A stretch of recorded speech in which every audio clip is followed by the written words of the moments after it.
And I want to tell you this, Mr. Rigathi. It is not upon you to tell me how I will call you. It is not your business. It is my business. Wewe sio utaamua vile nitakuita. Na sikuiti ndugu yangu kwa sababu nakupenda.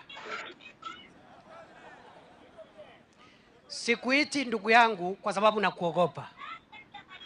Nakuita ndugu yangu kwa sababu wazee wa jamii zetu za Gikuyu, Meru na Embu na Mbere waliniambia ya kwamba jamii yetu ni moja. Kwa hivyo wewe ni ndugu yangu by blood, not by choice. Yes. Kwa hivyo ukisikia nakuita ndugu yangu, sio ati nakuogopa, sio ati nakupenda sana. Ukienda kuchukua mkopo kwenye mtandao, kumbuka kuchunguza huo mkopo kwa umakini. Iwapo kila wakati unaitishwa kujaza maelezo wale wengine, unadharau ndugu yako. Sasa wewe, how can be one man be the only right man in the whole world? Si lazima ukae vizuri na ndugu yako? Si lazima ukae vizuri na baba yako? Ama namna gani? Na hiyo kimbelembele ndio ilikuondoa ofisini. And I told you, na mimi sitaki kukua kama wewe. Usinisukume nianze kutoboa siri.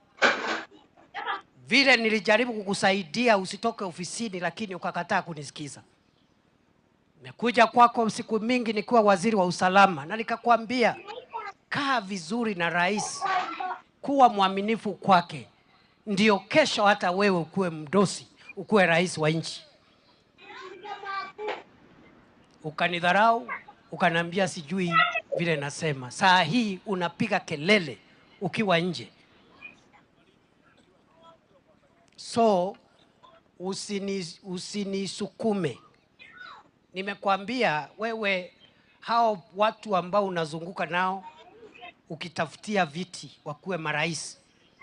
Nasikia umesema sijui Kalonzo ndio rais tutachagua, sijui nani. Wewe endelea na hiyo biashara yako. I have no problem with you. Ungoje next year tukunyoroshe na William Ruto. Jorine Korie. Jorine Korie. Jori Koria. Thai. Muroro.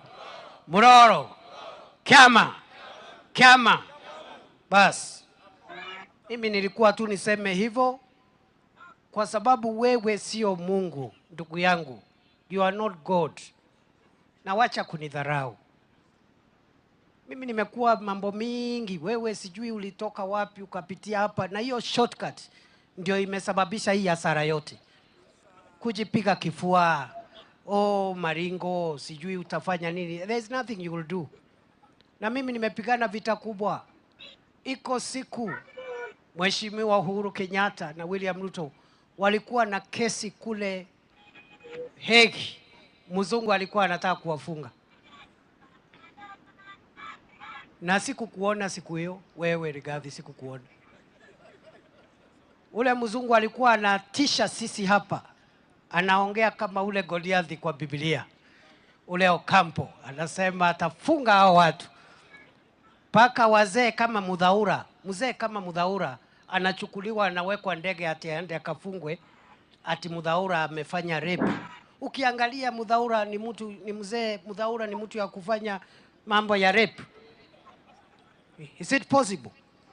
The charges that were proffered against Ambassador Francis Mudhaura, one of the greatest sons of Kenya, included rape, organizing rape.